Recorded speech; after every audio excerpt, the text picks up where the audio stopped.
Arvind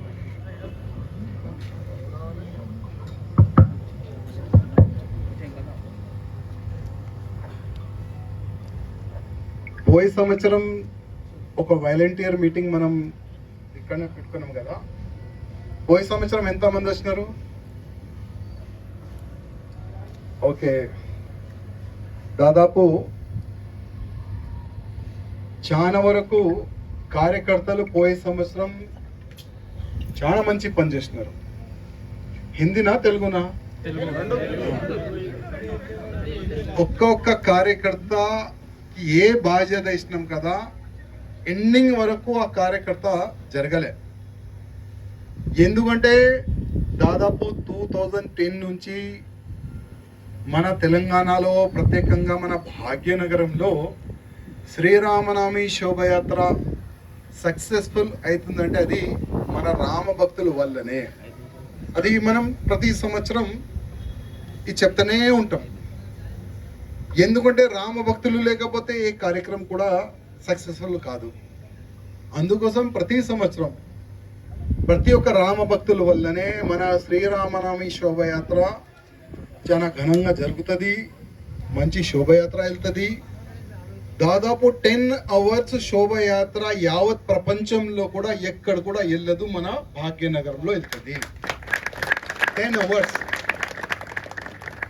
hours దాదాపు shifting ఆ కార్యకర్తలు వేరే వేరే చోట నుంచి, వేరే కోన నుంచి, ప్రతి ఒక్క బస్తీ నుంచి, ప్రతి ఒక్క ఊరు నుంచి, మన తెలంగాణ కాకుండా పక్క స్టేట్ నుంచి కూడా రామభక్తులు వస్తారు, కార్యక్రమంలో పాల్గొంటారు. మంచిగా జై శ్రీరామ్ స్లోగన్ ఇచ్చి ముందుకెళ్తారు, ఆడతాడు, పాడతారు, మళ్ళీ వాళ్ళ ప్లేస్లో ప్రశాంతంగా వెళ్ళిపోతారు.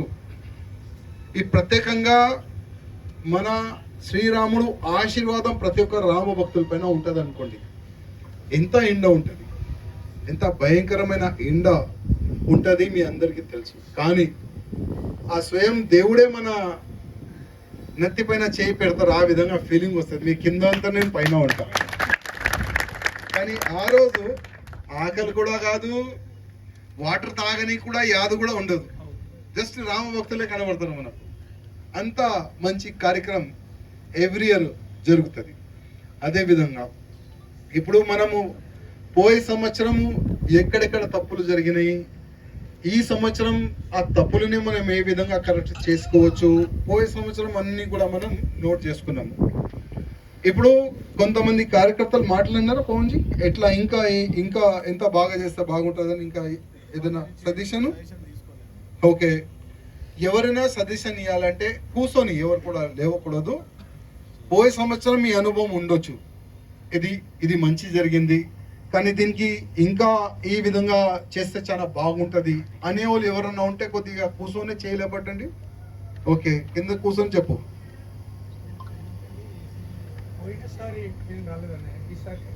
మరి పోయే సంవత్సరం గురించి మాట్లాడినా, పోయే సంవత్సరము ఏ కార్యకర్తలు వచ్చినారు కదా, మీకు ఏదైనా మంచి కనబడింది, ఇంకా దీనికి కొన్ని చేంజెస్ వస్తే చాలా బాగుంటుంది అనేవాళ్ళు ఇంకా ఎవరైనా చెప్పు. అక్కడే కూర్చొని చెప్పు. ప్రతి ఒక్క కార్యకర్త వాలంటరీ కార్డు తీసుకుంటారు, కాకపోతే ఏంటంటే వాళ్ళు వాళ్ళ యొక్క కర్తవ్యం పూర్తి చేస్తారు. అయితే వాళ్ళు వాలంటరీ కార్డు తీసుకొని సక్రమంగా నేను దేనికి తీసుకున్న వాలంటరీ కార్డు నా పని ఏంటి అది చేయవలసినది వాళ్ళ యొక్క దృఢ సంకల్పం ఉంటేనే వాళ్ళకు వాలంటరీ తీసుకోవాలని చెప్పేసి ఆ కార్డుకి విలువ ఉంటుంది, వాళ్ళ సేవకు కూడా ఒక మంచి మర్యాద ఉంటుంది. సో వాళ్ళు వాలంటరీ కార్డు వేసుకొని వాళ్ళు నచ్చిన విధంగా వాళ్ళు ఎక్కడైనా జ్యూసులు ఇవ్వడము, అక్కడ వెళ్ళిపోవడం వాళ్ళు చేస్తారు. తిన్న తర్వాత ధర్మంని కూడా పాటించి మనం కార్డు తీసుకున్నాం ఒక వానరులాగా ఈ యొక్క ప్రోగ్రామ్కి మనం సక్సెస్ఫుల్ చేయాలని చెప్పేసి భావనతో ఉన్న వాళ్ళు వాలంటీర్ తీసుకుంటే కార్డుకు వ్యాలు ఉంటుంది, వాళ్ళకు వ్యాలు ఉంటుంది, ధర్మ సేవలకు పాల్గొన్న వాళ్ళకు కూడా అది సంకల్పం అదృష్టం మంచిగా ఉంటుంది. చాలా మంచి పాయింట్ మీరు అన్నారు. కార్యకర్తలు ఈ వాలంటీర్ మీటింగ్కి ఫస్ట్ మీరు ఈ వాలంటీర్ మీటింగ్ మనం ఎందుకు పెడుతున్నాం, దీనికి ఫస్ట్ మీరు మంచిగా అర్థం చేసుకోండి, కావాలంటే రికార్డ్ చేసుకోండి. ఈ వాలంటీర్ మీటింగ్ పెట్టే నా ఒకటే ఒక ఉద్దేశం, నా తర్వాత మీరు ఈ యాత్రని తీయాలి. ఇదే ఒకటే లక్ష్యం, ఇదే ఒకటే ఉద్దేశం. ఇవాళ లేకపోతే రేపు ఏమవుతుంది ఎవరికి చెప్పలేము. రేపు ఏమైతుంది చెప్పలేము, ఏదైనా కావచ్చు. కానీ ఒక్క రాజాసింగ్ లేకపోతే శ్రీరామనవమి శోభయాత్ర ఆగిపోతుంది. అది జరగకూడదు. దాని గురించే ఒక రామ భక్తులది సైన్యం మనం తయారు చేస్తున్నాం. దానికే ఇది వాలంటీర్ మీటింగ్. నేను అన్నిటికీ రెడీ. ఈ శ్రీరామనవమి శోభయాత్ర మీరు ఉండకపోని, కానీ యాత్ర మీరు చాలు చేసినారు. దీనికి మేము ఖతమయ్యే వరకు మేము ఇదే శోభయాత్రని కంటిన్యూగా చేస్తాం. మా తర్వాత మా పిల్లలు కంటిన్యూగా చేస్తారు, వాళ్ళ తర్వాత వాళ్ళ పిల్లలుగా కంటిన్యూగా చేస్తారని ఆ ఫీలింగ్ మీలో రావాలి. ఇవాళ ఒక మాట అంటున్నా తమ్ముళ్ళ, ఎంతో మంది నా దోస్తులు ఉన్నారు, ఎంతో మంది యావత్ భారతదేశం కాదు యావత్ ప్రపంచంలో నాకు ఆశీర్వాదం ఇచ్చే అట్లాంటి చాలా వరకు కార్యకర్తలు ఉన్నారు. కానీ రాజాసింగ్ ని ఎట్టి పరిస్థితిలో సంపాలని మా బామ్మర్దులు కూడా ఉన్నారు కదా. ఇప్పుడు ఏ వ్యక్తి ఇప్పుడు నేను పైన ఉన్న కింద పోయే వరకు ఏమైతే చెప్పలేం కదా. ఇవాళ చాలా మంది కార్యకర్తలు ఎక్కడొక్కడి నుంచి వచ్చినా తెలియదు, కానీ కరెక్ట్ గా ఇంటి వరకు వెళ్తారు. గ్యారంటీ ఉందా? ఎవరు గ్యారంటీ ఇయ్యలేరు. లైఫ్ కి ఎవరు గ్యారంటీ ఇయ్యలేరు తమ్ముళ్ళారా. అందుకోసం ఈ యాత్ర వల్ల మీకు తెలియదు ఎంత బెనిఫిట్ అయింది. ఈ యాత్ర వల్ల 2010లో జై శ్రీరామ్ చెప్పనికి చాలా భయపడేది. 2010లో ఎక్కడైనా యావత్ భారతదేశంలో ముస్లింల పైన దాడులు కానీ ఏదైనా జరిగితే ఆ రాళ్ళు దాడి మన తెలంగాణలో, మన ఓల్డ్ సిటీలో, మన గుళ్ళ పైన, మన హిందువుల పైన జరిగేది దాడులు. 2010లో రామ భక్తులు ఒక్కటై భయంకరమైన ఒక సైలాబ్, ఒక రైలు వెళ్ళిన తర్వాత శ్రీరామనవమి రోజు అప్పుడు వీళ్ళు ఏం చేస్తున్నారంటే హిందువులు ఐక్యమైపోయినారు, హిందువులు ఒకటైపోయినారు. లాక్స్ ఆఫ్ రామ భక్తులు రోడ్ పైన వచ్చినారు. 2010 నుంచి ఇప్పటి వరకు ఆ భయ వాతావరణం కంటిన్యూగా పెరుగుతుంది, తగ్గుతలేదు. తగ్గుతుందా పెరుగుతుందా? 2010 నుంచి మనం కూడా ఎక్కువ పని ఎక్కువ చేస్తున్నామా తక్కువ చేస్తున్నామా? వీళ్ళకి భయపడి మనం ఇంకా అగ్రెసివ్ గా ముందుకెళ్తున్నామా ఇంకా మనం డౌన్ అవుతున్నామా? నిన్న ఒక లెటర్ వచ్చింది నా ఇంటికి, డైరెక్ట్ నా ఇంటి అడ్రస్ కి. ఆ లెటర్ లో ఏమేమి రాసి ఉన్నది రేపు లేకపోతే టైం లేదు, ఎందుకంటే ప్రతి ఒక్క రామ భక్తులు ఒక ఆశలు ఉంటారు. ఈ సంవత్సరం మంచి మంచి పాటలు ఉంటదని.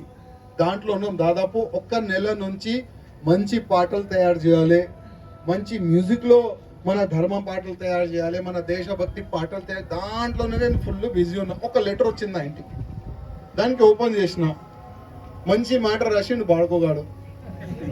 ఇప్పుడు ఒక 3 స్నాపర్లు వస్తున్నారంట. 3 స్నాపర్ని 3 ప్లేసెస్ లో అడ్జస్ట్ చేసిండంట ఆయన.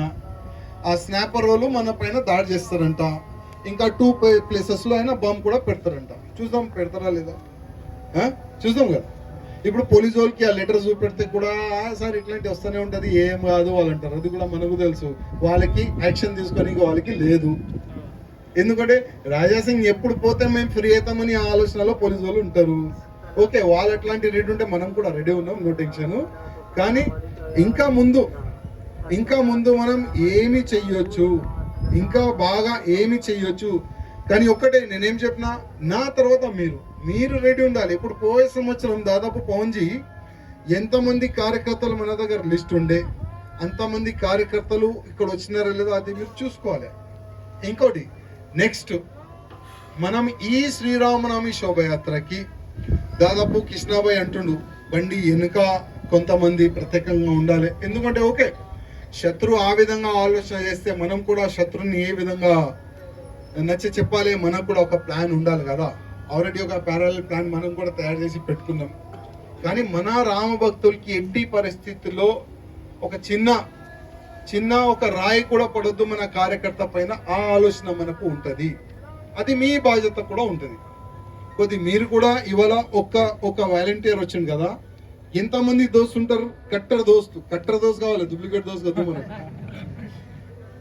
1 డే, సంవత్సరంలో 1 డే నేను పూర్తిగా ఈ శ్రీరామనవమి శోభయాత్రకి నిస్తా అనే వాళ్ళు ఎవరైనా ఇప్పుడు నువ్వు ఉన్నావు, ఒక 5 మందిని ఈజీగా తీసుకొని రావచ్చు, 5 మెంబర్స్ ని ఈజీగా తీసుకొని రావచ్చు. శోభాయాత్రలో డ్యాన్స్ చేయడానికి కాదు, శోభాయాత్రని సక్సెస్ఫుల్ చేయడానికి ఒక్క కార్యకర్త, ఒక 5 మందిని కట్టర్ కార్యకర్త ఏదైనా కానీ ఆయనకి ఆ బాధ్యత ఇస్తే ఆ బాధ్యత ఆయన పూర్తిగా ఆయన కంప్లీట్ చేయాలి. ఆయన తప్పి వెళ్ళదు అక్కడిక్కడ, పూర్తిగా ఆయన ఆ బాధ్యతని చూసుకోవాలని అట్లాంటి ఒక 5 మెంబర్స్ కార్యకర్తల్ని మీరే తయారు చేసి తీసుకున్నట్టు. ఒక మాట యాద పెట్టుకోండి, ఈ యాత్ర మీది, ఒక వ్యక్తిది కాదు. ప్రతిసారి నేను ఈ మాట రిమైండ్ చేస్తా, ఎందుకంటే ఫ్యూచర్ మాకు తెలుసు, ముందు ఏమైతుంది అది మాకు తెలుసు. అందుకోసం మా వెనుక ఇంకోటిని తయారు చేస్తాం. నా తర్వాత ఆయన తర్వాత ఇంకోటి ఉన్నాడు, ఆయన తయారైతేనే ఉంటారు. ఎందుకంటే ఎప్పటి వరకు దేశ ద్రోహులు ఉంటారు కదా, అప్పటి వరకు మనకు ఫైట్ చేస్తూనే మనం ఉండాలి, అప్పటి వరకు మనం ఫైట్ చేస్తూనే ఉండాలి. ఇప్పుడు వాళ్ళు గజ్వా హింద్ది ప్లానింగ్ చేస్తున్నారు. గజ్వా హింద్ అంటే మన దేశంలో ఉండి మన భారతదేశం పైన యుద్ధం చేయాలి. లోపట ఒక సైన్యం తయారవుతుంది.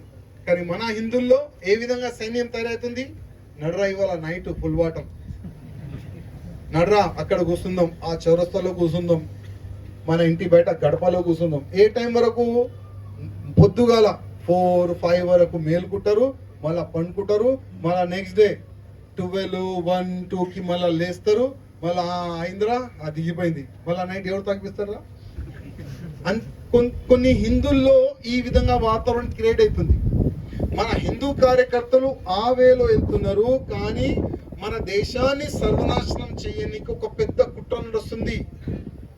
57 ఇస్లామిక్ కంట్రీలు ఉన్నాయి.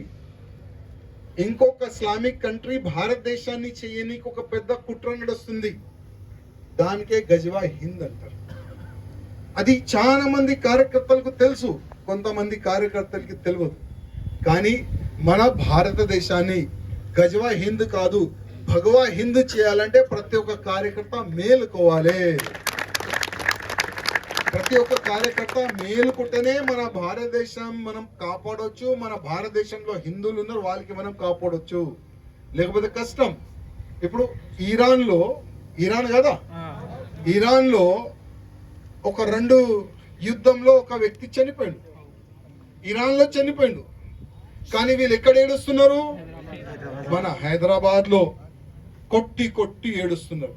వాళ్ళ ఇంట్లో ఒక వ్యక్తి చనిపోయాడు, ఆ విధంగా ఏడుస్తున్నారు, ఆ విధంగా రోడ్లు జామ్ చేస్తున్నారు, ఆ విధంగా పోలీస్ పైన దాడి చేస్తున్నారు, ఆ విధంగా గల్లీలు మొత్తం డ్యామేజ్ చేస్తున్నారు, గల్లీలు మొత్తం ప్యాక్ చేస్తున్నారు.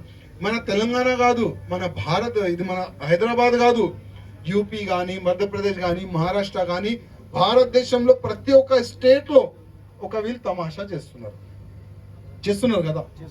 అరే భయ్, ఇప్పుడు ఆ ఓవైసీ అరుస్తుండు, ఇరాక్ లో మా వ్యక్తిని చంపేస్తున్నారు. నేను చెప్పిన చాలా వరకు ఇరాక్ లో ఉన్న మన భారతీయులకి తీసుకొని రానికి ఇక్కడ నుంచి ఫ్లైట్లు పోతున్నాయి, ఖాళీ ఫ్లైట్లు పోతున్నాయి, అక్కడ నుంచి నింపి తీసుకొని రావాలి కదా. అరే ఓవైసీ, నీలో దమ్ము ఉంటే మీ ఎంతమంది పోతారు చెప్పండి, ఆ ఫ్లైట్ నింపి పంపించేద్దాం. ఒక పీడ పోతుంది, ఒక దళిద్రం పోతుంది, కానీ దమ్ము లేదు. ఇప్పుడు ఒక కుక్క చూసినారా, ఒక అరిసే కుక్క ఒకడు ఉంటాడు, ఒక కరిసే కుక్క ఒకడు ఉంటాడు. ఓవైసీ కానీ ఓవైసీ అట్లాంటి వ్యక్తులు అరిసే కుక్కలు, కరిసే కుక్కలు కాదు. ఇట్లాంటి అరిసే కుక్కలే అక్కడిక్కడ రోడ్లు జామ్ చేసి వాళ్ళు అరుస్తున్నారు, కానీ ఏం కాదు. ఇప్పుడు యూపీలో ఒక మంచి పోలీస్ ఆఫీసర్ ఉన్నాడు, మంచి చెప్పిండు, అరే అంతా మీకు బాధ ఉంటే వెళ్ళిపోండి రా భయ్, వెళ్ళిపోండి ఇరాక్కి, అంత దమ్ము ఉంటే అక్కడ గన్లు కూడా ఇస్తారు, దమ్ము ఉంటే కొట్లాడండి, కానీ దమ్ము లేదు, అడిసే కుక్కలు కదా. అందుకోసం వాళ్ళు రెడీ అవుతున్నారు. మనం ఏ విధంగా రెడీ కావాలి అది మనం ఆలోచన పెట్టుకోవాలి తమ్ముళ్ళారా. నెక్స్ట్ చెప్తున్నా కదా, యుద్ధమే. ఎవరు కొట్లాడతాడు ఆయననే ఉంటాడు, ఎవరు కొట్లాడకపోతే కష్టం. ఇంకా నేను అనుకుంటున్నా 10 years తర్వాత శ్రీరామనవమి శోభయాత్ర కష్టమే. 10 years తర్వాత శ్రీరామనవమి శోభయాత్ర కానీ, ఛత్రపతి శివాజీ మహారాజ్ శోభయాత్ర కానీ, మన హిందూ ఆల్ ఫెస్టివల్ మనం గ్రాండ్ గా చేయడానికి కష్టం అనుకోండి. ఎందుకు? మనం ఒక స్కీమ్ లో నడుస్తున్నాం, హమ్దో హమారేదో. మన హిందువులు ఏమి స్కీమ్ ఉన్నది? హమ్దో హమారేదో. ఈ ముస్లిం వాళ్ళు ఒక స్కీమ్ లో నడుస్తున్నారు, హమ్ 5 హమారే 50. హమ్ 5 హమారే 50. వాళ్ళు ఆ స్కీమ్ లో ఎందుకు నడుస్తున్నారు? ఎందుకంటే భారతదేశంలో వాళ్ళ జనాభా పెరగాలి. ఇప్పటికే 35% వాళ్ళు ఉన్నారు. ఇంకా 10-15 ఇయర్స్ తర్వాత ఆ 35% డబల్ చేయండి, ఎంత అయిపోయింది? 70%. ఎన్ని కోట్లు అయిపోయినారు వాళ్ళు? 70 crores. వాళ్ళ సంఖ్య పెరిగింది. పాకిస్తాన్ డివైడ్ అయింది మన భారతదేశం నుంచి, బంగ్లాదేశ్ డివైడ్ అయిపోయింది. ఇంకొక వాళ్ళ దేశం అడుగుతారు, ఇంకొక ముక్క అడుగుతారు. వాళ్ళు ఒక జనాభా పెరిగితే ఒక ముక్క అయినా అడుగుతారు, లేకపోతే భారతదేశానికి ఒక ఇస్లామిక్ స్టేట్ గా కన్వర్ట్ చేయండి అని వాళ్ళు మొత్తం ఫైట్ చేస్తారు. దానికి అంటారు గజ్వాయ్ హింద్. ఒక మాట తమ్ముళ్ళారు, ఇరాక్ లో ఆయన వ్యక్తి చనిపోతే వాళ్ళు ఇక్కడ ఎంతమంది లాక్స్ ఆఫ్ పీపుల్ రోడ్ పైన వచ్చి ఫైట్ చేస్తున్నారు, రోడ్ పైన వచ్చి అరుస్తున్నారు, రోడ్ పైన వచ్చి ఏడుస్తున్నారు. ఒకవేళ మన భారతదేశానికి పాకిస్తాన్ కి భయంకరమైన ఒక యుద్ధం జరిగితే బాబాసాహెబ్ అంబేద్కర్ గారు ఒక పుస్తకంలో ఒక మాట రాసిండు. చాలా మంది తెలియదు బాబాసాహెబ్ అంబేద్కర్ గారు ఏం రాసినారు. బాబాసాహెబ్ అంబేద్కర్ గారు ఏం రాసినారంటే, ఒకవేళ భారతదేశంలో ఉన్న ముస్లిం వాళ్ళు ఒకవేళ ప్రమాదం మన భారతదేశానికి వస్తే ఫస్ట్ ప్రిఫరెన్స్ వాళ్ళు ఇస్లాంకి ఇస్తారు, భారతదేశానికి కాదు అని స్వయం బాబాసాహెబ్ అంబేద్కర్ గారు చెప్పిన మాటలు ఇది. ఒకవేళ భారతదేశానికి ఇస్లామిక్ కంట్రీకి ఏదైనా ఇస్లామిక్ కంట్రీకి యుద్ధం జరిగితే భారతదేశంలో ఉన్న ముస్లింలు భారత్ వైపు ఉంటారా లేక ఇస్లాం వైపు ఉంటారా? ఇస్లాం వైపు. ఇది మనం కాదు, బాబాసాహెబ్ అంబేద్కర్ గారు ఆ సమయంలోనే రీసెర్చ్ చేసి మరియు ఒక పుస్తకంలో రాసిన మన బాబాసాహెబ్ అంబేద్కర్. అందుకోసం ఎప్పుడు కూడా వీళ్ళపైన మనం నమ్మకం చేయకూడదు. అందుకోసం హమ్దో హమారేదో ఆ స్కీమ్ తీసేయండి. మనం కూడా 5 మెంబర్స్ మనం మన పిల్లని మనం కనాలి, లేకపోతే ఫ్యూచర్ కష్టం అనుకోండి. ఫ్యూచర్ చాలా అంటే చాలా కష్టం. అందుకోసం మన జనాభా మన భారతదేశంలో కూడా పెరగాలి. పెరగకపోతే వచ్చే సమయంలో బొట్టు పెట్టని కూడా మీ పైన చాలా వేసేస్తారు మీరు. ఆ విధంగా ఒక మూమెంట్ క్రియేట్ అవుతుంది తమ్ముళ్ళారా. ఏమంటారు మీరు? కరెక్టేనా లేదా? అమిత్ షా గారు ఒక సర్వే ఇస్తున్నారు కదా, 1950లో మన హిందువులు ఎంత మంది ఉండే, 1950లో ముస్లిం జనాభా ఎంత ఉండే. ప్రతి 5 years లో మన జనాభా తగ్గుతుంది, వాళ్ళ జనాభా పెరుగుతుంది. మన జనాభా తగ్గుతుంది, వాళ్ళ జనాభా. దీనికే మీరు అర్థం చేసుకోండి మనం ఎక్కడ వెళ్తున్నాం, వాళ్ళు ఎక్కడ వెళ్తున్నారు. వాళ్ళు ఒక్కటే ఒక టార్గెట్ తమ్ముళ్ళారా, గజ్వాయ్ హింద్, భారతదేశాన్ని ఇస్లామిక్ కంట్రీ చేయాలి. వాళ్ళు ఒక సంకల్పం తీసుకున్నారు. చూద్దాం మనం కూడా మన హిందువులు ఒకవేళ మేలుకుంటే మన భారతదేశంలో ఉన్న హిందువులని మనం కాపాడుకోవచ్చు, లేకపోతే కష్టం. ఒకవేళ మన హిందువుల జనాభా పెరిగిపోతే భారతదేశంలో, ఒకవేళ వాళ్ళకి ఒక సమయం వస్తుంది భారతదేశం ఇడిచి వెళ్ళాలంటే వాళ్ళకి 56 to 57 కంట్రీస్ ఉన్నది. ఏదో ఒక కంట్రీలో వాళ్ళు సెట్ అవుతారు కదా. ఒకవేళ వాళ్ళ సంఖ్య 70% పెరిగిపోతే మనం ఎక్కడ ఉరకాలి? ఉందా ఏదైనా దేశం? లేదు కదా. అప్పుడు ఔరంగజేబ్ సమయంలో ఒక చేతిలో కత్తి, ఇంకొక చేతిలో గ్రీన్ బుక్ పట్టుకున్నారు. ఈ గ్రీన్ బుక్ ని యాక్సెప్ట్ చేస్తావా లేకపోతే చచ్చిపోతావా అంటే చాలా మంది గ్రీన్ బుక్ ని పట్టుకొని కన్వర్ట్ అయిపోయినారు, చాలా మంది చనిపోయినారు. ఆ సమయం మళ్ళా వస్తుంది. అందుకోసం కొద్దిగా మీరు కూడా ఆలోచన చేయండి. మన భారతదేశాన్ని కాపాడుకోవాలంటే ప్రతి ఒక్క హిందూ కార్యకర్త మౌత్ క్యాన్వేసింగ్ స్టార్ట్ చేయండి. మౌత్ క్యాన్వేసింగ్. చాలా మంది ఇక్కడ యువకులు ఉన్నారు. హమ్దో హమారదో ఆ స్కీమ్ అయితే మీరు మర్చిపోండి. మీ ఫ్యామిలీని కాపాడాలంటే హమ్దో హమారదో కాదు, హమ్ 5 ఉండాలి. కావాలంటే ఒక సల్మాన్ని తీసుకొని రండి గిఫ్ట్ గా. హమ్ 10 యాడ్ చేయండి, ఇంకొక 5. వాళ్ళు చేస్తున్నారు కదా లవ్ జిహాద్, 7-6 పెళ్లి చేసుకుంటారు. టార్గెట్ మన హిందూ అమ్మాయిని చేస్తున్నారు కదా. మీరు కూడా చేయండి. మేము మీకు ప్రొటెక్షన్ కూడా ఇస్తాం, కావాలంటే ఉండడానికి ప్లేస్ కూడా ఇస్తాం. ఒక వ్యక్తి తీసుకొని పోయిండు నిన్ననే, ఇప్పుడు పోలీస్ స్టేషన్ లో నడుస్తుంది ఆ కేసు. వాళ్ళకి ఫుల్ సపోర్ట్ మనం ఇస్తున్నాం. ఓకే, ఇప్పుడు ఈ సంవత్సరం కూడా శ్రీరామనవమి శోభయాత్ర చాలా వైభవంగా సక్సెస్ఫుల్ చేయాలంటే ప్రతి ఒక్క కార్యకర్త సంకల్పం తీసుకోవాలి. ప్రతి ఒక్క కార్యకర్త ఇప్పుడు మీలాగా ఒక 5 మెంబర్స్ తయారు కావాలి. ఇంకోటి ఒక 2 days ముందు అంటే 25కి పవన్జీ 25కి ఒక కార్యకర్తలు ఒక మీటింగ్ పెట్టుకోండి. 25కి సేమ్ ప్లేస్ సేమ్ టైమింగ్ కి వాలంటీర్ కార్యకర్తలు వచ్చేస్తే ఏ కార్యకర్త అంటే ఛత్రపతి శివాజీ మహారాజ్ విగ్రహం ఉంటుంది, మన శ్రీరామ్ భగవాన్ యొక్క విగ్రహం ఉంటుంది, రథం ఉంటుంది, డీజే ఉంటుంది, ఇంకా చాలా ముందు రథాలు ఉంటుంది, చాలా వరకు మా మహిళా శక్తిలు అందరు కూడా ఆ కార్యక్రమం మన శ్రీరామనవమి శోభయాత్ర చూడడానికి వస్తారు. ఎవ్వరు కూడా ఎట్లాంటి కూడా ఇబ్బంది జరగకూడదు, ఆ విధంగా మేము ఈ బాధ్యత చూసుకుంటాం అనే వాళ్ళు 25కి రావాలని ప్రతి ఒక్క కార్యకర్తకి, ప్రత్యేకంగా వాలంటీర్కి, షోపుటప్ కార్యకర్తలు ప్లీజ్ వద్దు. షోపుటప్ అంటే మీరు 27కి రావచ్చు, కానీ మేము మా శ్రీరామనవమి శోభయాత్రకి ఈ సంవత్సరం కూడా సక్సెస్ఫుల్ చేస్తామని ఆ కార్యకర్తలే 25కి రావాలని నేను కార్యకర్తలకి కోరుతున్నాను. ఇంకా ఏదైనా క్వశ్చన్ మీకు ఒక్కటి చెప్పిండు, ఇంకా ఎవరైనా ఉన్నారా? లేదు కదా, సమాప్తం చేద్దామా? ఏ టైంకి వచ్చినారు? क्या समय पर है आप लोग? 7 बजे। तो चलो ये वर्ष भी हम लोग भगवान श्री रामचंद्र जी की जन्मोत्सव के शुभ अवसर पर भव्य रूप से शोभा यात्रा हम लोग निकालेंगे। किसी प्रकार की कोई दिक्कत ना आए उस विषय पर हम ध्यान देंगे। एक कार्यकर्ता, 5 ऐसे कार्यकर्ताओं को लाना है जो हमारे इस श्री रामनवमी शोभा यात्रा को सक्सेसफुल, अच्छे से अच्छा सक्सेसफुल कर सके, ऐसी भावना वाले कार्यकर्ताओं को लेकर आइए। और इस बार 25 ऐसे तेलुगु जबरदस्त गाने हैं जिसको मैं बोल नहीं सकता, उसी दिन प्ले करेंगे।